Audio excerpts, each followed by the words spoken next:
नमस्कार दोस्तों। इस साल अक्टूबर नवंबर में बिहार के चुनाव होने, राजीव कुमार के रिटायरमेंट के बाद में पहला चुनाव होगा। राजीव कुमार जब रिटायर हुए तो भाजपा को उस राज्य में जीत मिली जिस राज्य में भाजपा जीते हुए एक अरसा हो गया था। 27 साल बीत गए थे, दिल्ली के अंदर भाजपा को चुनाव में जीत मिली। और अब जब पहला चुनाव है तो भाजपा उस राज्य में जीत हासिल करना चाहती है जिस राज्य में भाजपा ने कभी अपनी सरकार नहीं बनाई, मसलन बिहार के अंदर। और राजीव कुमार की रिटायरमेंट के बाद में एक तरीके से आप कह सकते हैं ज्ञानेश कुमार का यह पहला चुनाव होगा और संभवतः हो सकता है कि नीतीश कुमार का यह आखिरी चुनाव। लेकिन केवल बीजेपी की लिस्ट में बिहार ही नहीं है, बीजेपी की लिस्ट में एक और बड़ा राज्य है जिस पर भाजपा चुनाव जीतने के लिए बिल्कुल एड़ी चोटी का जोर लगा रही है, और वो है पश्चिम बंगाल। इस साल के अंत में बिहार में चुनाव होने हैं और अगले साल के शुरुआत में पश्चिम बंगाल, तमिलनाडु, असम, केरल इन राज्यों में चुनाव होंगे। और पश्चिम बंगाल वही राज्य है जहां पर नरेंद्र मोदी ने कोरोना के समय पर दीदी ओ दीदी इस तरह से वहां पर अपनी नैतिकता दिखाने का काम किया था कि कितनी नैतिकता उनके अंदर है। बहरहाल अब टीएमसी की तरफ से एक प्रेस कॉन्फ्रेंस की गई। टीएमसी के बड़े नेताओं ने एक प्रेस कॉन्फ्रेंस की और टीएमसी के नेताओं ने एक बड़ी प्रेस कॉन्फ्रेंस करके खुलासा किया कि पश्चिम बंगाल के अंदर जो मतदाता पहचान पत्र होता है उसके नंबर बाकी वोटरों के नंबरों के जैसे ही ये हैं। मतलब कि मतदाता पहचान पत्र में जो नंबर होता है वो नंबर वही है, जबकि वो नंबर 1 होना चाहिए। जिस मतदाता पहचान पत्र पर वो नंबर होता है उसका नंबर दूसरे किसी मतदाता के साथ में मैच नहीं करना चाहिए। लेकिन टीएमसी ने कहा कि न केवल बड़ी संख्या में बीजेपी शासित राज्यों के लोगों का मतदाता पहचान पत्र नंबर और पश्चिम बंगाल के मतदाता पहचान पत्र का नंबर एक ही है, बल्कि बंगाल के अंदर भी बहुत सारे लोगों का मतदाता पहचान पत्र एक ही है। तो क्या एक बड़े लेवल पर धांधली या एक बड़े लेवल पर यूं कहें कि वोटों का ऐसा फर्जीवाड़ा करने की तैयारी चल रही है जिसके जरिए बंगाल का किला इस बार बीजेपी ध्वस्त कर देगी? बड़ा सवाल यह है। बाकायदा टीएमसी ने चुनौती दी, चैलेंज किया और टीएमसी ने कहा कि या तो चुनाव आयोग अपनी गलती को कबूल करे वरना हम ऐसे इपिक नंबर यानी इलेक्टोरल फोटो आइडेंटिटी कार्ड वो नंबर हम सार्वजनिक कर देंगे, लोगों के सामने रख देंगे, या चुनाव आयोग सामने आकर के अपनी गलती को कबूल करे। पहले चुनाव आयोग की तरफ से कहा गया कि ऐसा कुछ नहीं है, नकारने का काम हुआ। लेकिन बाद में अब चुनाव आयोग की तरफ से एक सफाई पेश की गई है, एक लेटर जारी किया गया है और जिसमें चुनाव आयोग ने इस बात को कबूल करने का काम किया है कि हां, कुछ लोगों के ईपिक नंबर, मतदाता पहचान पत्र नंबर वो एक ही है। अब बताइए कैसे हो सकता है? आधार कार्ड पर जो नंबर आपका होता है वो दूसरा किसी का नहीं हो सकता है। पैन कार्ड पर जो नंबर आपका होता है वो दूसरा किसी का नहीं हो सकता है।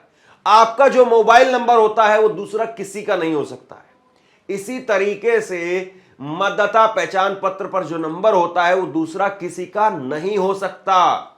लेकिन अगर ऐसा हो रहा है तो क्यों हो रहा है?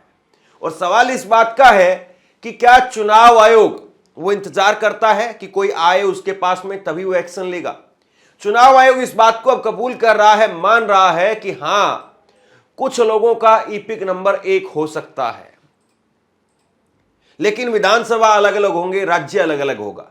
लेकिन टीएमसी की तरफ से कहा गया कि हमने चेक किया है और हमारे पास में दस्तावेज हैं और हम इंतजार कर रहे हैं, यानी आज के दिन तक का वो इंतजार करेंगे, मंगलवार तक का वो इंतजार करेंगे और उसके बाद में एक और प्रेस कॉन्फ्रेंस की जाएगी और उसके बाद में उन सबूतों को वो सबके सामने रख देंगे। जरा सोच करके देखिए किस तरीके से जो है वो आज विपक्षी पार्टियों को चुनाव की तैयारी करनी पड़ती है। अभी कायदे से पूरा 1 साल है। पिछला जो चुनाव का नतीजा आया था वो 3 मई को आया था और अब 1 साल बाकी है। अभी अगले साल मई में चुनाव होने हैं। मई के शुरुआत में जो रिजल्ट आता है अप्रैल में आचार संहिता लग जाएगी, चुनाव होंगे और पश्चिम बंगाल में 6-7 चरणों में कम से कम चुनाव होते हैं। पिछली बार कोरोना था, कोरोना की वजह से कहा जा रहा था कि चुनाव को आप सीमित कर दीजिए। ममता बनर्जी ने कहा, कांग्रेस पार्टी ने यहां तक कि प्रचार भी नहीं किया कि हम प्रचार नहीं करेंगे क्योंकि लोगों के अंदर कोरोना फैल रहा है। लेकिन प्रधानमंत्री नरेंद्र मोदी वो माने नहीं। केवल बीजेपी इकलौती ऐसी पार्टी थी जो चाहती थी कि चुनाव लंबे वक्त तक खींचते रहे। नंदीग्राम में ममता बनर्जी को चुनौती दी गई, शुभेंदु अधिकारी को बीजेपी तोड़ करके ले आई। शुभेंदु अधिकारी ने नंदीग्राम में ममता बनर्जी को चुनौती दी। ममता बनर्जी ने उनकी चुनौती स्वीकार की, नंदीग्राम में वो चुनाव लड़ी, नंदीग्राम में चुनाव हार गई, लेकिन टीएमसी को जिता दिया और भाजपा को हरा दिया। तो ममता बनर्जी एक तरीके से फाइटर हैं और इस बार भी उन्होंने अपने लोगों को कहा है कि जोर से मारो, ये खेला होबे। दूसरी तरफ बीजेपी कह रही है कि अपने रोहिंग्या वोटर को दबाने के लिए ममता बनर्जी ये सब कुछ कर रही है। सोचिए इस देश में कितना आसान हो गया है कि अगर कोई चुनाव आयोग पर सवाल खड़ा करता है, अगर कोई सरकार पर सवाल खड़ा करता है, सिस्टम पर सवाल खड़ा करता है, तो उसको कैसे तुरंत पाकिस्तानी, बांग्लादेशी, रोहिंग्या और मुसलमान घोषित कर दिया जाता है। एक वाजिब सवाल पूछा जा रहा है कि कैसे एक मतदाता पहचान पत्र का नंबर दूसरे मतदाता पहचान पत्र के साथ में मेल खा रहा है। एक वाजिब सवाल है ये। और कोई भी पार्टी है, चाहे वो चुनाव में दूसरे नंबर की पार्टी है, तीसरे नंबर की पार्टी है, उसकी चिंता होनी चाहिए, क्योंकि अगर चुनाव निष्पक्ष नहीं है तो चुनाव लड़ने का मतलब क्या है। राहुल गांधी ने भी प्रेस कॉन्फ्रेंस की, संजय राउत ने प्रेस कॉन्फ्रेंस की और कहा कि ये जो फ्लोटिंग वोटर हैं वो केवल महाराष्ट्र तक नहीं रहेंगे, जिस जिस राज्य के अंदर चुनाव होगा ये फ्लोटिंग वोटर वहां पहुंच जाएंगे। याद करिए, दिल्ली चुनाव से पहले अरविंद केजरीवाल इसी तरह से लगातार प्रेस कॉन्फ्रेंस कर रहे थे और कह रहे थे कि हमारे यहां पर बड़े पैमाने पर वोटर डिलीशन किया जा रहा है और वोटर एडिशन करवाया जा रहा है। और उसके बाद में नतीजा यह हुआ कि अरविंद केजरीवाल अपनी खुद की सीट करीब 4000 वोटों से हार गए, जबकि उन्होंने कहा था कि 20,000 के करीब हमारे यहां पर वोटर नए जोड़े गए हैं, 11,000 के करीब वोटर काटे गए हैं। तो जो वोटर काटे गए वो किसके काटे गए, जो जोड़े गए वो किसके जोड़े गए। 1 लाख की विधानसभा के अंदर अगर 30,000 वोटर का फेरबदल हुआ है या 20,000 वोटर का फेरबदल हुआ है तो वो अपने आप में निर्णायक हो जाता है। और यहां पर तो सिर्फ और सिर्फ 4,000 लोगों के वोटों से ही अरविंद केजरीवाल चुनाव हार गए थे। तो क्या पश्चिम बंगाल भाजपा की लिस्ट में है? क्या ममता बनर्जी का किला बीजेपी हर हाल में ध्वस्त करना चाहती है? याद करिए, पिछली बार का जो चुनाव था वो भी आसान नहीं था। पिछली बार के चुनाव में किस तरीके से बीजेपी ने अपनी पूरी ताकत लगा दी थी और ममता बनर्जी व्हील चेयर पर बैठ करके खेला होबे फुटबॉल खेलती हुई जो है चुनाव के दौरान नजर आई थी और बीजेपी के नाको चने ममता बनर्जी ने चबवा दिए थे। और उसके बाद में अब बीजेपी वहां पर लगातार कोशिशें कर रही है कि इस बार के विधानसभा चुनाव में ममता बनर्जी के खिलाफ एक बड़ी भारी एंटी इनकम्बेंसी होगी और इसलिए उसका फायदा उठाते हुए, पिछली बार अच्छी खासी सीटें बीजेपी वहां पर लेकर के आई थी, इस बार उसका फायदा उठाते हुए बीजेपी अपनी सरकार बनाने की कोशिश कर रही है। लेकिन ममता बनर्जी की तरफ से इस पर तगड़ा वार किया गया है। ममता बनर्जी ने कहा कि महाराष्ट्र और दिल्ली के बाद अब आप बंगाल को निशाना बना रहे हैं, हम आपको मुंह तोड़ जवाब देंगे। एक बार फिर खेला होबे। मैं पार्टी कार्यकर्ताओं से कह रही हूं कि इस बार गेंद को जोर से मारें। सोमवार को टीएमसी ने आरोप दोहराते हुए कहा कि गैर निवासियों का डुप्लीकेट ईपीआईसी नंबर का उपयोग करके वोट डालने के लिए बंगाल में लाया जा रहा है। ममता बनर्जी कह रही है कि बीजेपी शासित लोगों का ही नंबर वो बिहार के चुनाव मतदाता पहचान पत्र नंबर के साथ में मैच कैसे खा रहा है, मेल कैसे खा रहा है। यह अपने आप में एक बड़ा सवाल है। क्यों आखिरकार हरियाणा के, गुजरात के लोगों का मतदाता पहचान पत्र वो बंगाल के मतदाता पहचान पत्र के साथ में मेल खा रहा है? यह अपने आप में बड़ा सवाल है। क्यों आखिरकार जो है वो तमिलनाडु के लोगों का और पश्चिम बंगाल के लोगों का एक नहीं है, जम्मू कश्मीर के लोगों का और पश्चिम बंगाल के लोगों का एक नहीं है, कर्नाटका का और पश्चिम बंगाल के लोगों का एक नहीं है। ये बीजेपी शासित राज्यों का ही नंबर वहां पर मैच कैसे खा रहा है? दोस्तों, अगर चुनाव निष्पक्ष नहीं है तो मान करके चलिए कि इस देश में फिर कुछ भी निष्पक्ष नहीं है। चुनाव आयोग को ही कंट्रोल कर लिया गया है तो मान करके चलिए कि इस देश में लोकतंत्र फिर खत्म हो चुका है। और चुनाव केवल रस्म अदायगी के लिए होते हैं, केवल ये दिखाने के लिए कि हां हम लोकतंत्र में हैं, हम चुनाव करवा रहे हैं। और मीडिया ने जिस तरीके से कवरेज किया डोनाल्ड ट्रंप के उस झूठ को, जिसमें डोनाल्ड ट्रंप कह रहे थे कि भारत में $21 मिलियन वो दिया गया है, $21 मिलियन वाले खबर को जिस तरीके से बार बार डोनाल्ड ट्रंप ने दोहराया लगातार 3-4 दिनों तक, और हमारे यहां पर लगातार वो खबर जिस तरीके से मीडिया उसको कवरेज देती रही, अगर उसकी आधी कवरेज भी अगर मीडिया इस बात को लेकर के करने लग जाए कि चुनाव आयोग वो बताए कि आखिरकार एक गड़बड़ी बार बार क्यों हो रही है, और ये गड़बड़ी होती है तो विपक्ष को ही नुकसान होता हुआ कैसे इसमें नजर आता है। चुनाव आयोग से सीधा सवाल है, चुनाव आयोग बार बार जो है वो इन सवालों को टालता रहता है, लेकिन पहली बार चुनाव आयोग ने अपनी गलती कबूल करने का काम किया। चुनाव आयोग ने कहा कि वास्तव में डुप्लीकेट ईपीआईसी नंबर थे, लेकिन इसके साथ में उन्होंने यह भी कहा कि इसका मतलब यह नहीं है कि नकली मतदाता है।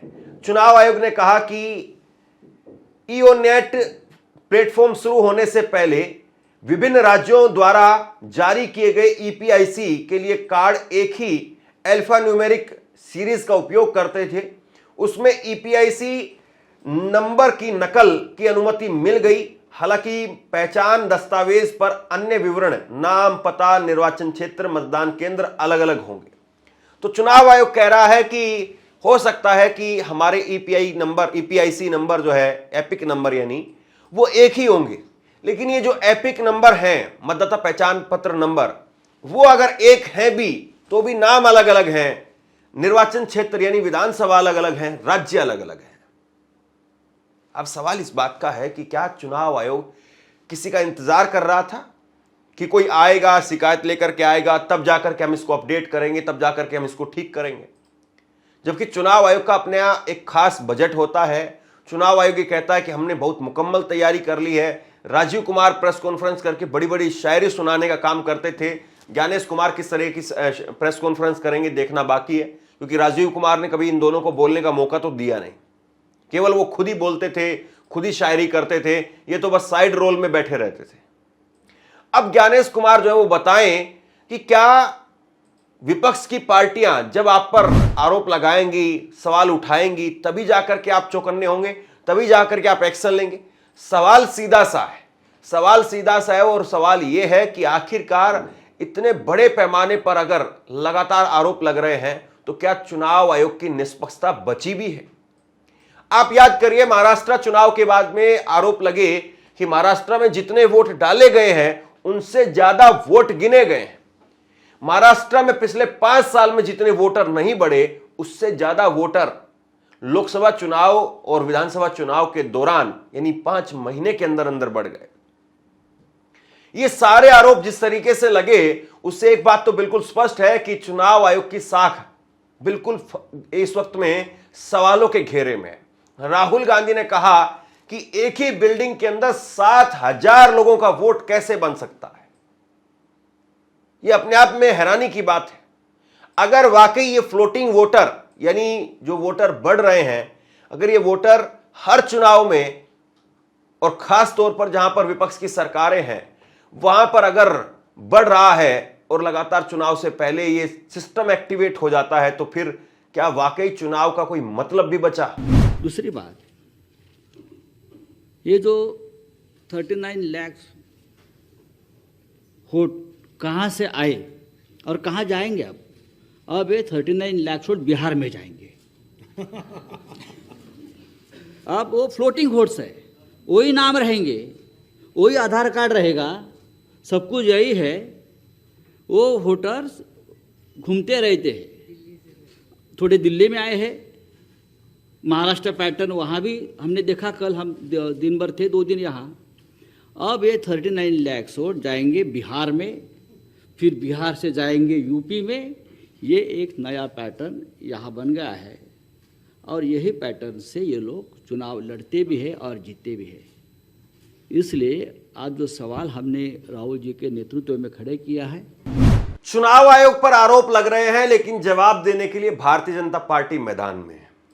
अब इस रिश्ते को क्या कहा जाए? एक को चोट पड़ती है, दर्द दूसरे को होता है। चुनाव आयोग पर सवाल खड़े किए जाते हैं, बीजेपी बौखलाने लगती है, बीजेपी बेचैन हो जाती है। आखिरकार ये विक्रम बेताल का क्या कनेक्शन है? क्यों आखिरकार जो है वो चुनाव आयोग लगातार सवालों के घेरे में है? और अब बीजेपी कह रही है कि ममता बनर्जी पर उल्टा मुकदमा दर्ज किया जाए, कि ममता बनर्जी चुनाव आयोग की साख को खराब कर रही है, उन पर बट्टा लगा रही है, और इसीलिए चुनाव आयोग की छवि को खराब करने के मामले में ममता बनर्जी पर मुकदमा किया जाना चाहिए। मुकदमा ममता बनर्जी पर हो या मुकदमा चुनाव आयोग पर हो, सवाल ममता बनर्जी पर उठ रहे हैं या सवाल चुनाव आयोग पर उठ रहे हैं? सवाल चुनाव आयोग उठा रहा है या सवाल ममता बनर्जी उठा रही है? अगर सवाल उठाने वाले को जेल में डाल दिया जाएगा तो फिर बताइए लोकतंत्र है क्या? सवाल सीधा सा है। बीजेपी को भी इस बात की चिंता होनी चाहिए, बीजेपी को भी इस बात की चिंता करनी चाहिए कि आखिरकार मतदाता पहचान पत्र नंबर 1 कैसे हैं। अगर फर्जीवाड़ा होगा और आप फर्जीवाड़ा कर रहे हैं तो कल को दूसरी लोग भी सत्ता में आएंगे, कल को दूसरी पार्टियां भी सत्ता में आएंगी। और आज जिस प्रकार से मीडिया सरकार की चाटुकारिता कर रहा है, अगर वैसे ही संस्थाएं सरकार की चाटुकारिता करेंगी तो कल को दूसरी पार्टियां भी यही काम करवाएंगी। और सवाल इस बात का है कि क्या बीजेपी अब सत्ता में ही रहेगी, या बीजेपी को लगता है कि नहीं, अब जो है वो हमने ऐसा सिस्टम तैयार कर दिया है, ऐसा मैकेनिज्म तैयार कर दिया है कि अब केवल ईवीएम के बदलने से भी कुछ नहीं होगा। मतलब अगर आपका मतदाता पहचान पत्र, वो सूची अगर फर्जीवाड़े में तब्दील हो चुकी है, अगर आपका पूरा पुलिस प्रशासन उसको आपने हाईजैक कर लिया है, अगर पूरे चुनाव आयोग को हाईजैक कर लिया है, तो ईवीएम को अगर बदल भी दिया जाएगा तो फिर क्या होगा? या फिर बीजेपी ने मान लिया है कि जिस राज्य में सरकार नहीं बनी है, अब उस राज्य में चाहे कोई भी फॉर्मूला लगाया जाए, कोई भी सिस्टम लागू किया जाए, किसी भी तरीके का हथकंडा अपनाया जाए, लेकिन अब उस राज्य के अंदर हर हाल में हम सरकार बनाएंगे। और क्या यही प्रेशर है जो लगातार क्रिएट किया जा रहा है? जैसे महाराष्ट्र में जब चुनाव हुआ तो बताया जा रहा था कि कांटे की टक्कर होगी, महाराष्ट्र में देवेंद्र फडणवीस इतना आसान नहीं है उनके लिए, एकनाथ शिंदे के लिए आसान नहीं है, एक बड़ी सहानुभूति का वोट शरद पवार को मिलेगा और उसके साथ साथ जो है उद्धव ठाकरे को भी बड़ा सहानुभूति का वोट मिलेगा। लेकिन जैसे महाराष्ट्र में हमने देखा कि पूरा का पूरा सिस्टम तबाह हो गया और एक तरफा भारतीय जनता पार्टी की वहां पर सरकार बनी, 18-19 सीटों पर उद्धव ठाकरे सिमट करके रह गए, 10-12 सीटों पर वहां पर शरद पवार की पार्टी सिमट करके रह गई। तो क्या ये पूरा एक प्रेशर गेम खेला जा रहा है?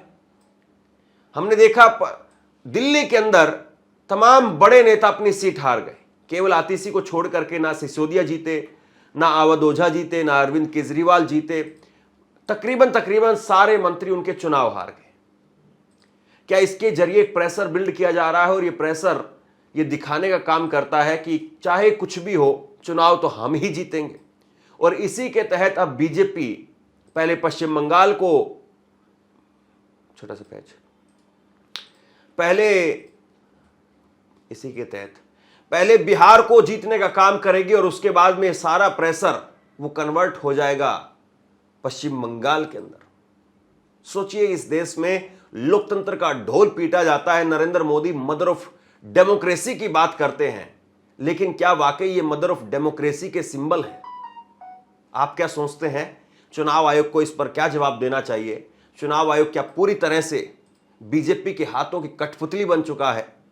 नीचे कमेंट बॉक्स में अपनी राय लिख करके जरूर बताइए। इस वीडियो को शेयर कीजिए और इसी तरह की तमाम खबरों के लिए ऑनलाइन न्यूज़ इंडिया को सब्सक्राइब कीजिए। आपका बहुत बहुत धन्यवाद।